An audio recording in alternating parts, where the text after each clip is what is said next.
سورہ مزمل شروع اللہ کا نام لے کر جو بڑا مہربان نہایت رحم والا ہے۔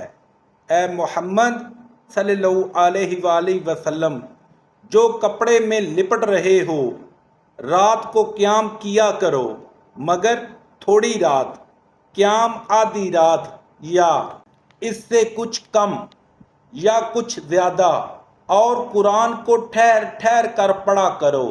ہم عنقریب تم پر ایک بھاری فرمان نازل کریں گے۔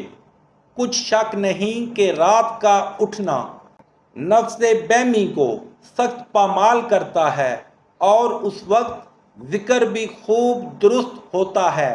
دن کے وقت تو تمہیں اور بہت سے شغل ہوتے ہیں، تو اپنے پروردگار کے نام کا ذکر کرو اور ہر طرف سے بے تعلق ہو کر اسی کی طرف متوجہ ہو جاؤ۔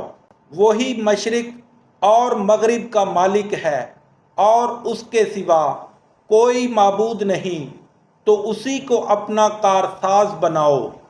اور جو دل آزاد باتیں یہ لوگ کہتے ہیں ان کو سہتے رہو، اور اچھے طریق سے ان سے کنارہ کش رہو، اور مجھے ان جھٹلانے والوں سے جو دولت مند ہیں سمجھ لینے دو، اور ان کو تھوڑی سی مہلت دے دو۔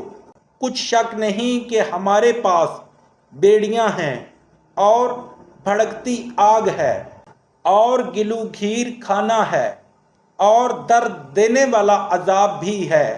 جس دن زمین اور پہاڑ کانپنے لگیں، اور پہاڑ ایسے بھرے گویا ریت کے ٹیلے ہو جائیں۔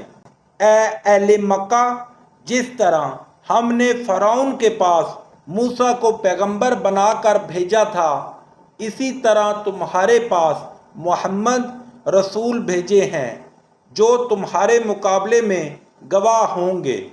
سو فرعون نے ہمارے پیغمبر کا کہا نہ مانا، تو ہم نے اس کو بڑے وبال میں پکڑ لیا۔ اگر تم بھی ان پیغمبر کو نہ مانو گے تو اس دن سے کیوں کر بچو گے جو بچوں کو بوڑھا کر دے گا، اور جس سے آسمان پھٹ جائے گا، یہ اس کا وعدہ پورا ہو کر رہے گا۔ یہ قرآن تو نصیحت ہے، سو جو چاہے اپنے پروردگار تک پہنچنے کا رستہ اختیار کر لے۔ تمہارا پروردگار خوب جانتا ہے کہ تم اور تمہارے ساتھ کے لوگ کبھی 2/3 رات کے قریب، اور کبھی آدھی رات، اور کبھی تہائی رات قیام کیا کرتے ہو، اور اللہ تو رات اور دن کا اندازہ رکھتا ہے۔ اس نے معلوم کیا کہ تم اس کو نبھا نہ سکو گے، تو اس نے تم پر مہربانی کی، پس جتنا آسانی سے ہو سکے اتنا قرآن پڑھ لیا کرو۔